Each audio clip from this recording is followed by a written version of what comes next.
Hi everyone, it's Karen here and welcome back. Today I have a brand new tutorial using the beautiful new collection from Prima Marketing, Georgia Blues. It is such a beautiful collection. I loved the blue colors, and I was just so excited to use it that I immediately got to work and created this layout using a picture of my daughter with a horse.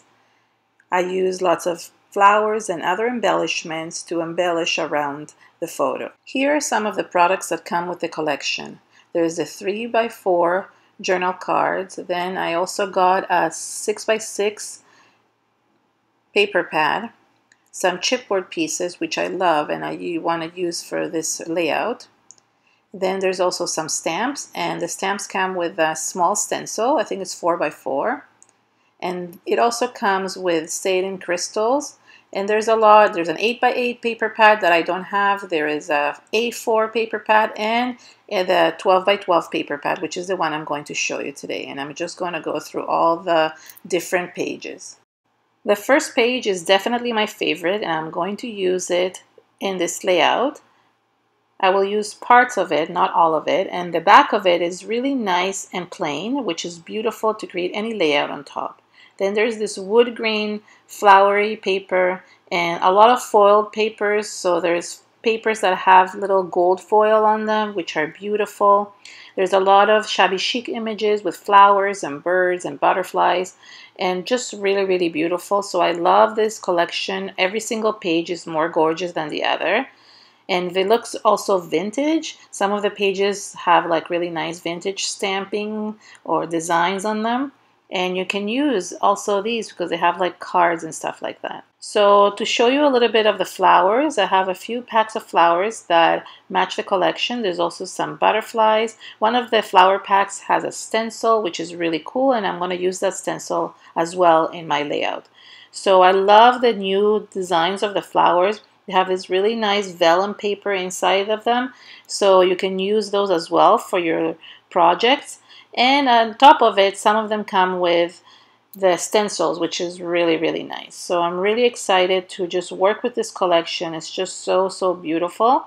And I'm gonna get started. I picked a couple of pages, one of them for the background, which is this one with a little bit of gold foil on the outside, and of course my favorite with the blue, because I really wanted to incorporate some of that bluish color with the gold. And the one with that is my favorite also has gold foiling on it. It's almost like a script foil, and it looks beautiful on. I preferred using a plain background, so that's why I took the blue paper and I just ripped it in half, and I just used part of it to line up at the top of my layout, so it would give movement from top to bottom. I used about a third of the paper for this, and I ripped it in a way that the white would show, the white rip would show in the paper. You can always test it and see how it does, if it shows or not. I like it when it shows that ripped area.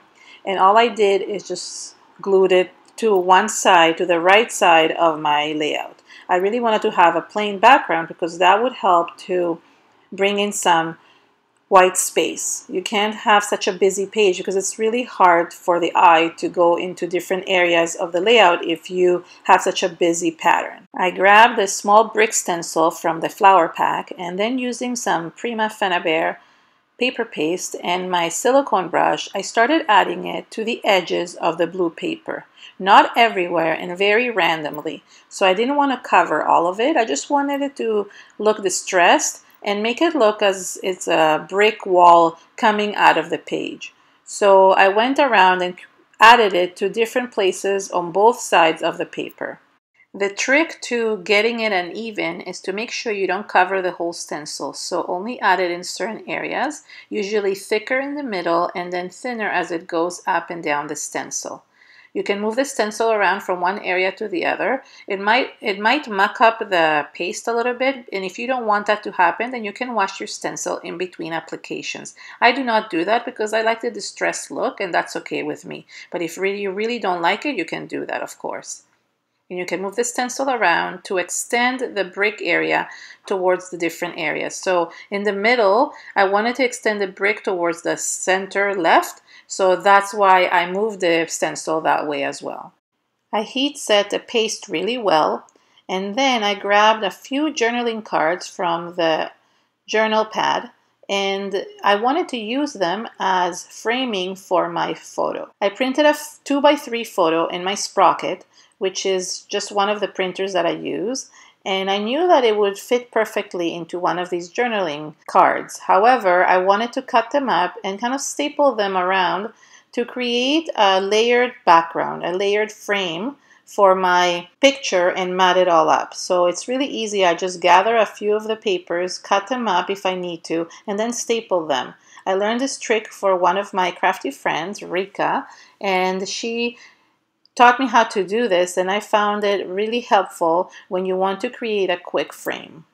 A quick way to know if you've created enough layers or if it looks balanced is to actually bring your photo into the stack every time you want to add a new paper. That way you see if it looks proper with the photo there. Don't stick the photo until you actually have the whole stack already stapled. I placed the mat in the place where I wanted it on the layout and the photo on top. I still haven't glued the photo yet because I wanted to add an extra element underneath the photo, which is a chipboard piece that really matched this perfectly. It was time also to start embellishing with all the flowers. So I started placing flowers where I wanted them to be because that really helped kind of see how the layout would come about. So layout composition is really important, and I like it when it's balanced and the photo is the main thing that the eye sees once you look at the layout. So it's really easy to just add all these elements, and I'm gluing some of the elements onto the background. That way they don't move afterwards. Although I wanted to add the flowers, I knew that I wanted to also add other elements as well. So I raised the chipboard a little bit with some foam tape, and that really helped to be able to tuck in some flowers in different areas. I usually, in terms of flowers, I usually like to put the largest flowers towards the photo because they tend to anchor the photo. And then the smaller flowers tend to go away from the photo. That creates movement and balance in the composition. And I do have to play around with flowers until I am happy with the results. A good tip to have when you're using flowers is good to have flowers from different sizes, some big ones, some medium ones, and some small ones, and even some very tiny ones, because that really helps to create a really nice flower arrangement. Imagine if you were doing a vase and you would arrange some flowers in it. You would have flowers in different colors and different sizes, and the same thing goes for a layout. So I tend to have different colors and different sizes, and I don't add too many colors because I like monochromatic layouts. But if you do like other colors, then definitely add them as well. I like adding similar colored flowers in different sides of the photo so it balances the layout and the eye focuses directly on the photo. That's a good tip to have when you're adding different flowers, especially if they're different sizes. My layouts have lots of volume, but they still fit into an album. And I love using foam tape to raise different elements in the background, especially the photo. It stands out the most out of the layout. So that's what I did here. I used some foam tape to just add it to my photo. I cut the other ripped up strip from the blue paper because I felt like the layout wasn't balanced enough, and I added it on the other side of the layout, on the left side. I trimmed it a little bit and then I added it and I flushed it straight to the edge of the left side. That way it would really balance all the blue on the right side of the page. I glued this paper and then I fussy cut a small element and also added it to the edge to finish up the movement going from right to left. And since that little piece had a bird on it, I decided to take one of the chipboard birds and add it to the other side. And that really worked out well. I also added a small title. This is from the Santorini collection because I really didn't have one that matched perfectly for this. I went ahead and added some satin crystal blue beads. These are just beautiful crystals, and I always find that they add beautiful touch to the layouts.